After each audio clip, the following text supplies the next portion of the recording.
Is that working? Is that okay? Okay. Did I hear an intergenerational approach to clothing there, Will? I told you, we're Māori, we're very intergenerational. So Will's right, I did actually come up with some questions. That's what happens when you put an introvert in charge of a panel discussion. I actually want to go back. My first question was not dissimilar from what Professor Leone Pihama was asking about earlier today with one of the other sessions, and that was in relation to the National Science Challenges and what's been happening in terms of Māori research. Now, we know it's been 5 years, and there's 5 years, hopefully, in terms of thinking about tranche 2. And all 4 of us have been involved in some ways within these National Science Challenges. And so my question was going to be in and around some of the, I think we've had some of the highlights, but what do you think in terms of the future can be done within the National Science Challenges to better support Māori research and also Māori researchers? Who'd like to go? Remember, we've got to keep this punchy. So. Okay. Gee, thanks, Andrew. Well, I really think, we're working in an environment of uncertainty as challenges. It's quite nerve-wracking, isn't it? And I was trying to read everything that Richie said and reading between the lines, what's he saying? It's nerve-wracking for all of us in the work we're trying to do, for our futures, but also for the work we're trying to do. In terms of Māori research, something that we've attempted to do with the Ageing Well Challenge is to have some really good engagement with the Māori community, with practitioners, with the researchers, obviously, and I acknowledge koutou ngā kairangao, e mihi ana kia koutou. And ngā taueke, the old people themselves. So we're trying not to be presumptuous, but we went out quite a few months ago and said that MB are going to be making some decisions later this year. Should those go favourably for us, we're going to have a very short time frame to try and get researchers having good conversations with communities, with practitioners as well. So if they haven't already engaged, we've tried to get that kōrero going. Those engagements aren't things you do when you ring the Māori community with hours or days left on a deadline. Leone mentioned, Leone and I were speaking earlier, and she talked about hoa mahi, people that are dedicated to the kaupapa, and same with Pat Snedden. People that are dedicated for the kaupapa. You've got to see things beyond the next tranche of funding. I'm still, I remember doing interviews with some of my old people back in the days, in the mid-90s, and I'm still owe them a favour. They say, "Whoa, remember that research? Yes, Nan. Yes, Auntie. Yep. My lawns need a mowing." Okay. 20 years later, you've got to look at things in the long term. That's one part of advice. The challenges have got an enormous opportunity and here to do things different, but we've got a really short time frame to do it. And I think we actually are going to have to get creative and, if necessarily, do a little bit of a pushback to MB and say, this is a 5-year program, you can have it done quick, or you can have it done well, but you can't have it done quick and well, right? So getting that stakeholder engagement, as Will said, has actually involved some early engagement and some early signalling, but what we have to do is create pathways for our researchers in our challenges to actually make the best of those opportunities. And I'll be frank, 3 months isn't time enough to make that happen, right? 3 months over a Christmas period, trying to engage with the whanau order iwi leaders group, even their technical advisors, it ain't going to happen. Trying to engage with Māori providers over the 3-month period to develop collaborative work plans isn't going to happen. As challenges, we're going to have to start getting creative about ways we do this and ways we respond to MB and the contractual arrangements that come out of that. Oh, sorry. So I kind of looked at the question like, what are we doing well? And I think there are a number of things we're doing well. It's lovely to see the Māori-led researchers or Māori-led research and the people behind that here today. But I think there does need to be more partnership. As I said, I think it was very brave for Healthier Lives to take it outside of the traditional universities and actually have this research run by and done with Māori communities. I think moving forward, I would like to see more opportunity for Māori leadership across the challenges and leadership development with that, and opportunity to share what we're doing. We talked about collaboration, but often because we are so busy doing the research and engaging with whanau, and sometimes not having opportunity to the traditional ways of disseminating that research. We've lost things like hui whakapiripiri, where we would often get together and network and throw ideas on the table, what we wanted to do, and hear what each other was doing so we could build on that and not be replicating. I would like to see that sort of, that better relationship. You talk about getting out of the bucket. The term they used with the National Science Challenge was, you need to play in the sandbox. Well, let's create a nice sandbox under my pahutakawa tree to be able to do that. Kia ora. I want to talk a little bit, when we've talked about this panel discussion, we talked about some of the issues, similar issues that we face as Māori researchers working in these types of environments. And there's been some reports lately in terms of thinking about the diversity of our academic workforce, the diversity of our science system. Less than 5% of academics within universities are Māori, less than 2% of scientists in New Zealand are Māori. And I just was thinking, there's a lot of pretty flash people in this room, but there's probably some bright-eyed young Māori and young emerging researchers out there that are looking at this group and going, they look pretty flash.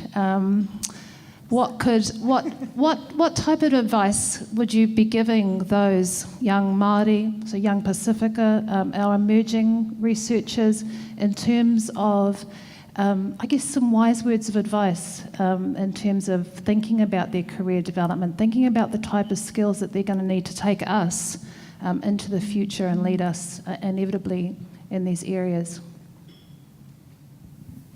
We'll start this time. Basically, any advice that I could give would be along the lines of look after yourself.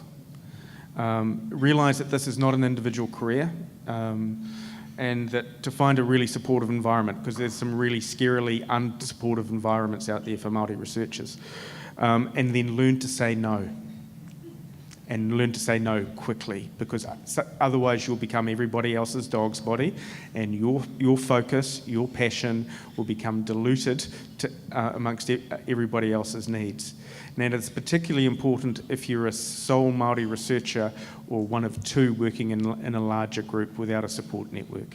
So realise that you're hopefully there for a long time, and in order to make that happen, find supportive networks. But if it doesn't happen, there are other avenues other than researchers. And I say that for somebody who, although I'm contracted to a department I love dearly at the Stats Department at Auckland University, I will not work for that university as an employee again in my life.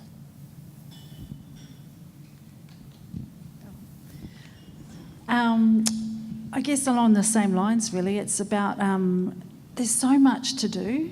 And I find I'm terrible saying no, because I find everything so attractive and so, I want to do that because I think that's going to make such a huge difference for my whanau, and so I'm into it all. And that's the thing, there's so much that you can do, get into it. And it's fantastic, but at the same time it can be unsafe. So find a place that's going to make you safe, and if you don't feel safe, don't be afraid to leave that place. Find supervisors or mentors who are going to be able to give you really good advice, because unfortunately the powers that be, the funders, do look at things like your track record, your publications, your the courses that you do, and so get in with people who understand the games that you sort of have to play a little bit, but in ways that allow you to do the research that you want to do and that are safe for our whanau. Does that make sense?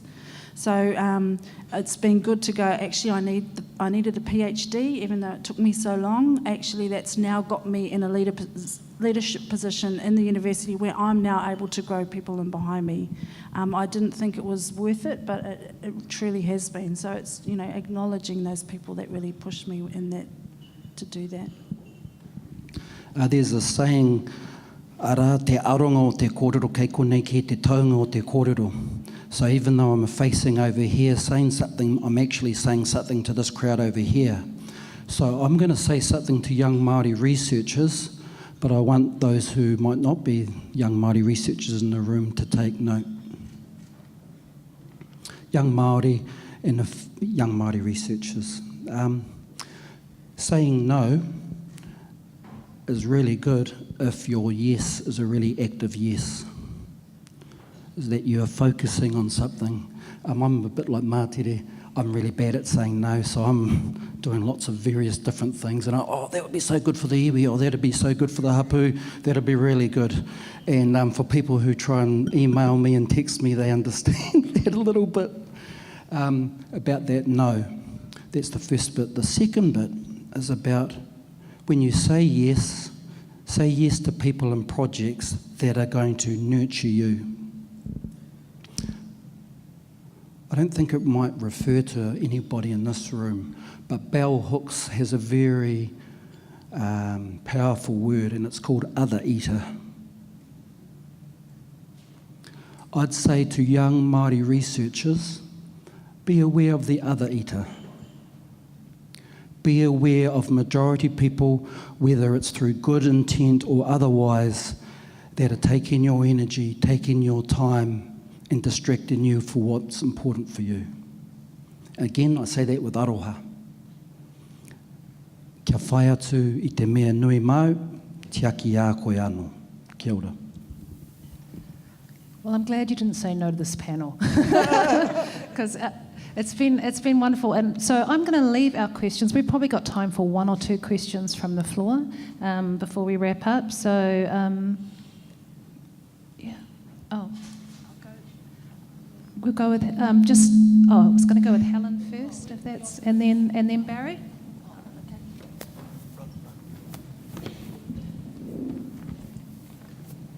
Kia ora tātou. It's not a question. I totally acknowledge everything that's been said, but I think it can sometimes give a bit of an idealised view of the reality of our everyday lives. We play nice, we compromise, we question ourselves every day about what we're doing. And my message for the National Science Challenges is to take a look at who's in your challenge, and don't assume we always get to say yes because we think we're in a safe space, because we think we'll be nurtured, and because it will be positive. Sometimes we say yes because of the alternative. Saying no means there is no Māori voice, there is no Māori visibility, and we will get so little benefit from it. And I've been talking to a lot of people in the National Science Challenges, and I play nice sometimes, I compromise, sometimes I put my foot down, and I constantly question. Is all the time and energy I'm putting in this of benefit?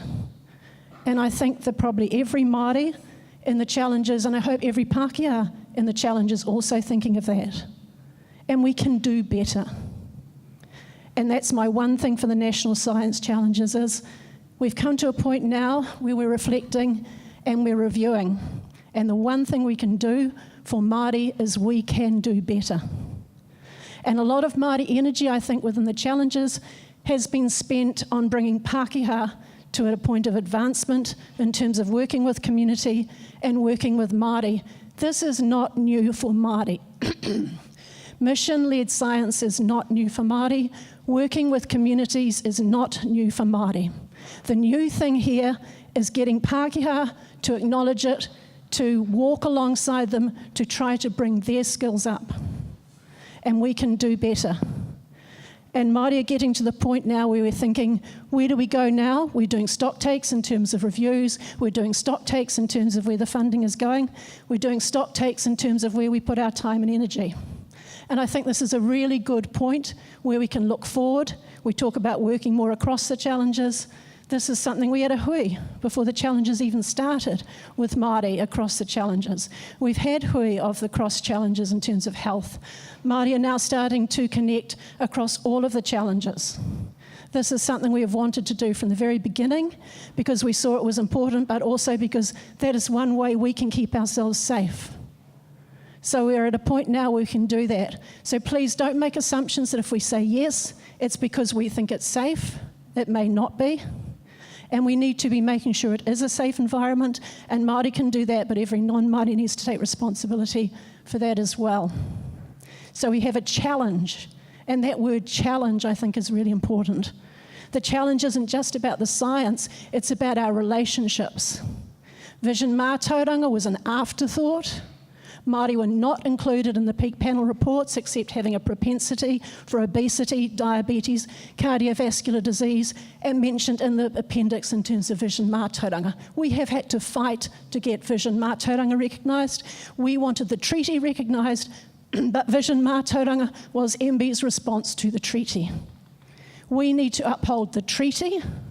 Vision mātauranga is a subset of that, and we need to value truly the Māori who are involved in the challenge, not just for the science they do, but for the upskilling that they do for non-Māori.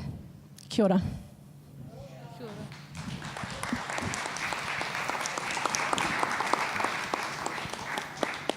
ora. I think we're just on time, but Barry, if you've got one, so just this last question. Kia ora. Can I say first that I've heard a lot of panel discussions over the years.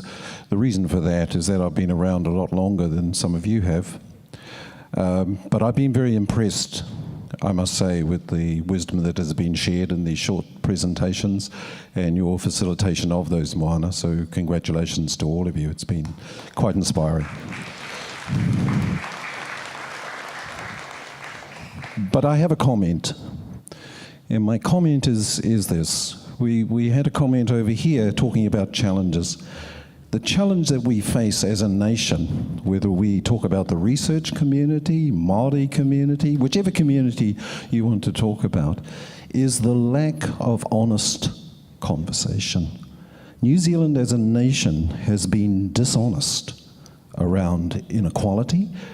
If it hasn't been dishonest, how come these things have lasted so long?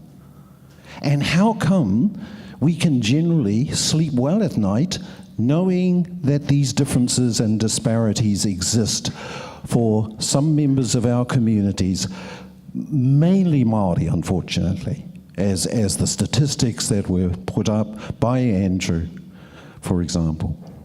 We need to change that. We need to have conversations, and as Māori, we need to lead conversations that have as a number one requirement a perception of honesty. And we shouldn't rest and stop those conversations until that has been achieved. The second thing we need, and I'm sorry, this is sounding like a lecture, I don't mean it to be, and I want to keep in the spirit of optimism and generosity that was shown by the panel, is we need courage. And we need courage in terms of understanding and developing and being prepared to discuss differences in the way that we allocate resources in science, resources in health, resources in social services. And I'm reminded by the comment that was made earlier today, a wise comment saying that we have in the current administration an opportunity to push some of these things forward because there is a sympathetic ear, and opportunity sometimes arises but little and rarely. And when it does arise, we would be foolish not to take advantage of it when we know it exists. So I just want to say to the panel, and Moana, you may want to get their comment around the honesty, courage thing, but maybe, of course, in my usual way, I've taken up all the time. Thank you. Kia ora.